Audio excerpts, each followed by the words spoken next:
안녕하세요. 켈리의 작은 도서관입니다. 오늘은 피천득 작가의 수필 2년을 소개해 드리겠습니다.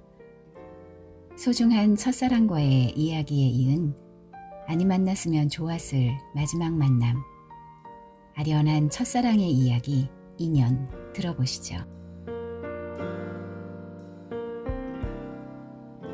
지난 4월 춘천에 가려고 하다가 못 가고 말았다. 나는 성심여자대학에 가보고 싶었다. 그 학교에 어느 가을 학기 매주 한 번씩 출강한 일이 있었다. 힘드는 출강을 한 학기에 하게 된 것은 주수녀님과 김수녀님이 내 집에 오신 것에 대한 예의도 있었지만 나에게는 사연이 있었다. 수십 년 전 내가 17되던 봄, 나는 처음 도쿄에 간 일이 있다. 어떤 분의 소개로 사회교육과 M선생 댁에 유숙을 하게 되었다. 시바쿠에 있는 그 집에는 주인 내외와 어린 딸, 세 식구가 살고 있었다. 하녀도 서생도 없었다. 눈이 예쁘고 웃는 얼굴을 하는 아사코는 처음부터 나를 오빠같이 따랐다. 아침에 나왔다고 아사코라는 이름을 지어주었다고 하였다.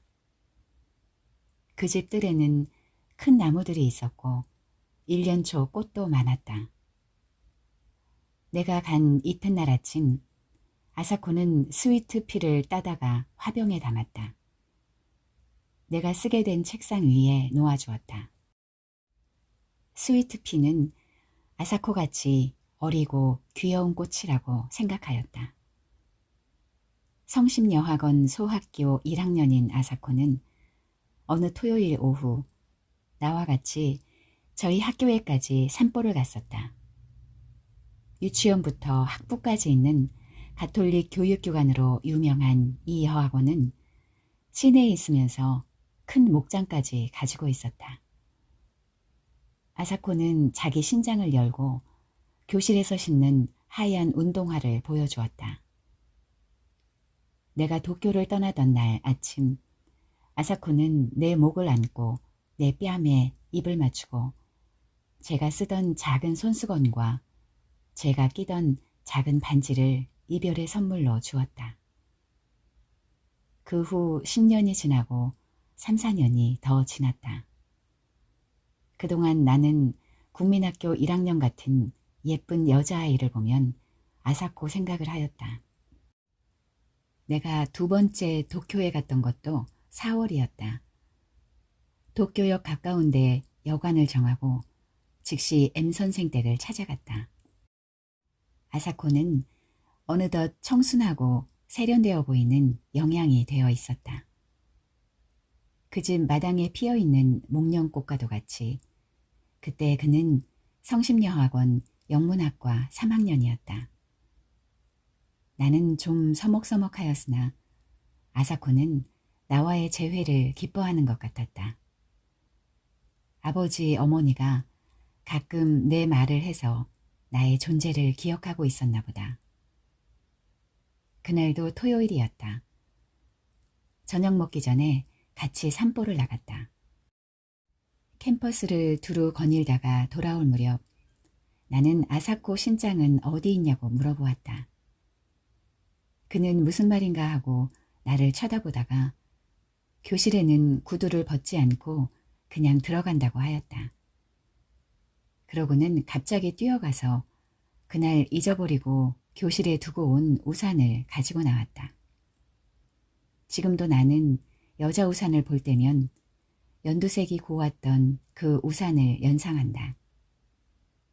쉘브르의 우산이라는 영화를 내가 그렇게 좋아한 것도 아사코의 우산 때문인가 한다. 아사코와 나는 밤늦게까지 문학 이야기를 하다가 가벼운 악수를 하고 헤어졌다. 새로 출판된 버지니아 울프의 소설 세월에 대해서도 이야기한 것 같다. 그 후 또 10여 년이 지났다. 그동안 제2차 세계대전이 있었고 우리나라가 해방이 되고 또 한국 전쟁이 있었다. 나는 어쩌다 아사코 생각을 하곤 했다. 결혼은 하였을 것이요. 전쟁통에 어찌 되지는 않았나.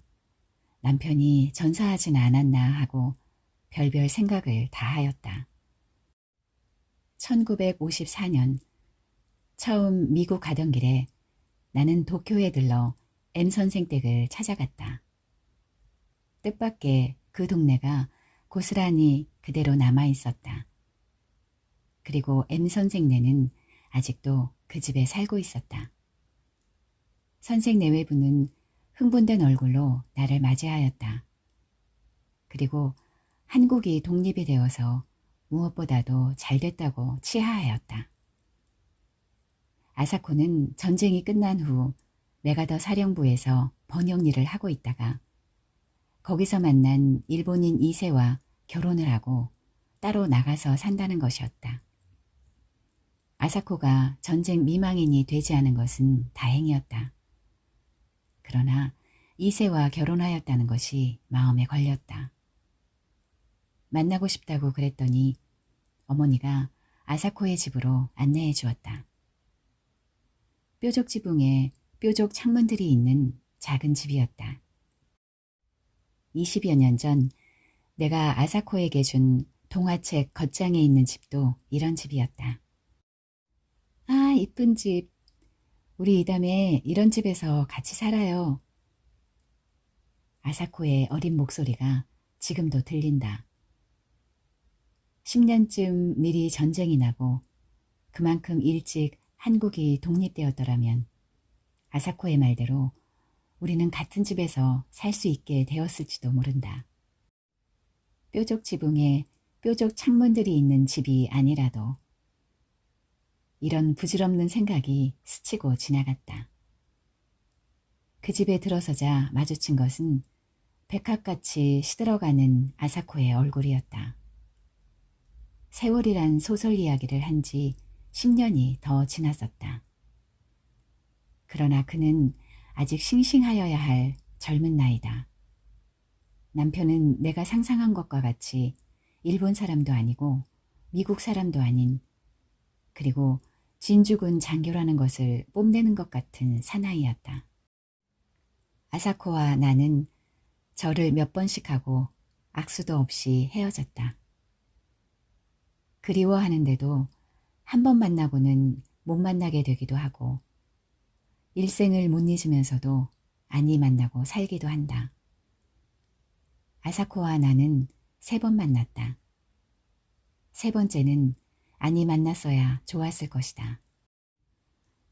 오는 주말에는 춘천에 갔다 오려 한다. 소양강 경치가 아름다울 것이다.